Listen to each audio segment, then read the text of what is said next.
ഹാജർ നിലയൊക്കെ വളരെ നല്ലതാണ്.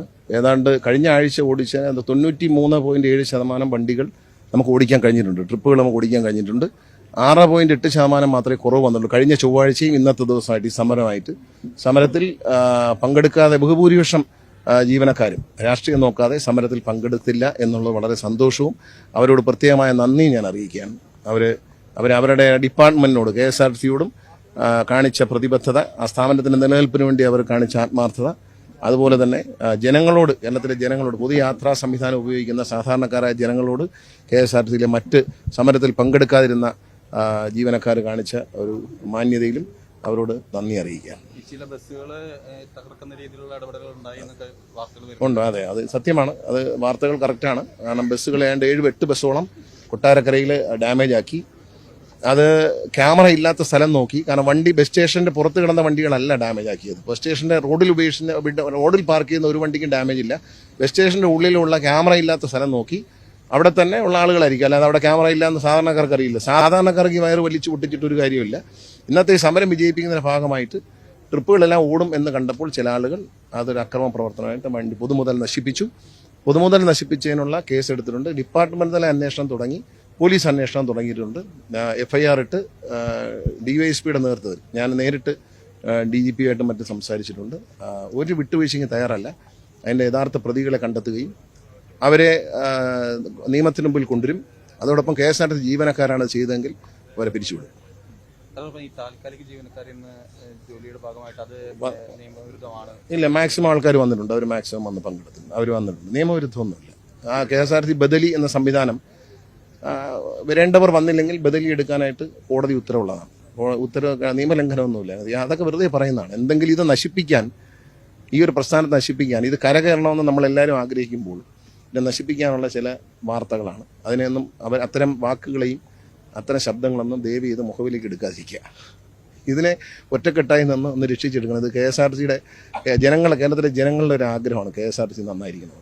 അത് പൊതുവികാരമാണ്. അത് അടച്ചുപൂട്ടുക എന്നുള്ളതല്ല ഇടതുപക്ഷ ജനാധിപത്യത്തിനുള്ള സർക്കാരിൻ്റെ ലക്ഷ്യം. കഴിഞ്ഞ 8 വർഷമായി ഈ സമരക്കാർ പറയുന്നത് ഞാൻ കേട്ടു TV-യിൽ. ഒരു കാര്യം മനസ്സിലാക്കണം, കഴിഞ്ഞ 8 വർഷമായി ഒന്നാം പിണറായി സർക്കാരിൻ്റെ കാലം മുതൽ ഇങ്ങോട്ട് KSRTCക്ക് സർക്കാർ നൽകിയിട്ടുള്ളത് 10,000 കോടി രൂപയാണ്. 10,000 കോടി രൂപയാണ് KSRTC നിലനിൽപ്പിന് വേണ്ടി. എല്ലാ മാസവും സാധാരണക്കാരും വളരെ ബുദ്ധിമുട്ട് അനുഭവിക്കാവുന്ന പെൻഷൻ വാങ്ങുന്ന ആളുകളുണ്ട് KSRTCയിൽ. അവർക്കുള്ള പെൻഷൻ കൊടുക്കുന്നത് സർക്കാരിൻ്റെ ഖജനാവിയിൽ നിന്ന് പൂർണ്ണമായും കോപ്പറേറ്റീവ് ബാങ്കുകളിൽ നിന്ന് ലോൺ എടുത്ത് ആണ് അവർ കൊടുക്കുന്നത്. 12 മാസം കൂടുമ്പോൾ പലിശ സഹിതം ഗവൺമെൻറ് തിരിച്ചടയ്ക്കാൻ. ഗവൺമെൻറ് ഖജനാവിൽ നിന്ന് അത്രയും പണം ഒരുമിച്ചെടുക്കാനില്ലാത്തതുകൊണ്ട് സഹകരണ ബാങ്കുകളുടെ കൺസോർഷ്യമാണ്. ഇതൊന്നും മറന്ന് സംസാരിക്കരുത്. 50 കോടി രൂപ ഒരു മാസം ശമ്പളം നൽകാൻ തന്നെ KSRTCക്ക് വേണ്ടിയിട്ട് ഗവൺമെൻറ് നൽകുന്നുണ്ട്. ഇതെല്ലാം കൊടുത്തിട്ടും ഗവൺമെൻറ്, ഇടതുപക്ഷ മുന്നണി സർക്കാർ 8 വർഷമായി എന്ത് ചെയ്തു എന്നൊരു നേതാവ് ഇപ്പം TV-യിൽ ഒരു ചാനൽ കണ്ടപ്പോൾ അതിനകത്ത് ചോദിക്കുന്നതായിട്ട്. അയാൾക്ക് ലജ്ജയില്ലെങ്കിലും നമുക്ക് കേൾക്കുന്നവർക്കൊരു ലജ്ജയില്ലേ? ഇത് 10,000 കോടി രൂപ ഒരു പൊതുഗതാഗത സംവിധാനത്തിന് കൊടുത്ത ഏത് സംസ്ഥാനം ഇന്ത്യയിലുണ്ട്?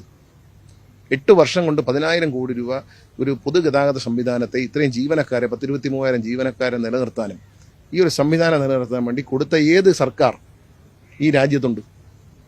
നമ്മളെല്ലാത്തിനും എന്ത് കള്ളവും, നട്ടാക്കുരുക്കാത്ത എന്ത് കള്ളവും ജനങ്ങൾ മുമ്പ് അവതരിപ്പിക്കാം എന്ന് പറയുന്ന കാലം കഴിഞ്ഞിരിക്കുന്നു.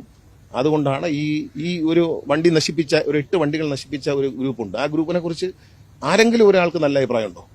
ഈ സമരത്തിന് ആഹ്വാനം ചെയ്യാൻ നേതാക്കൾക്കുണ്ടോ? ഞാൻ KSRTC CMDക്ക് നിർദ്ദേശം കൊടുത്തിട്ടുണ്ട്. ഈ സമരത്തിന് ആഹ്വാനം ചെയ്യുകയും സമരം ചെയ്യാനുള്ള അവകാശം എല്ലാവർക്കും ഉണ്ട്. സമരം ചെയ്തു തന്നെയാണ് നമ്മൾ പലതും നേടിയത്. അത് നല്ല കാര്യം. സമരം ചെയ്യുന്നത് തെറ്റേയല്ല. പക്ഷേ ഇത്തരത്തിലുള്ള നശീകരണ പ്രവർത്തനങ്ങൾ നടത്തുന്നവരെ കണ്ടെത്തും. ആരാണോ നോട്ടീസ് തന്നിട്ടുള്ളത് അവർക്ക് ഞങ്ങൾ നാളെ നഷ്ടപരിഹാരത്തിനുള്ള നോട്ടീസ് കൊടുക്കും. ഞങ്ങൾ സമരം ചെയ്യുന്ന നോട്ടീസ് നമ്മൾ അംഗീകരിച്ചു. സമരത്തെ അടിച്ചമർത്താനോ ഉപദ്രവിക്കാനോ ഒന്നും പോയിട്ടില്ല. യാതൊരുവിധ അക്രമത്തിനോ നമ്മൾ പോലീസിനെ ഉപയോഗിച്ച് അവരെ ഉപദ്രവിക്കുക ഒന്നും ചെയ്തിട്ടില്ല.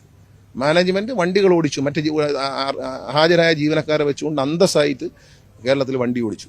ആ ജീവനക്കാർ ആത്മാർത്ഥമായ സഹകരണം, അന്നവരുടെ സഹകരണം ഉണ്ടായി. ബദലി ജീവനക്കാരെ ഉപയോഗിച്ചും വണ്ടി ഓടിച്ചു.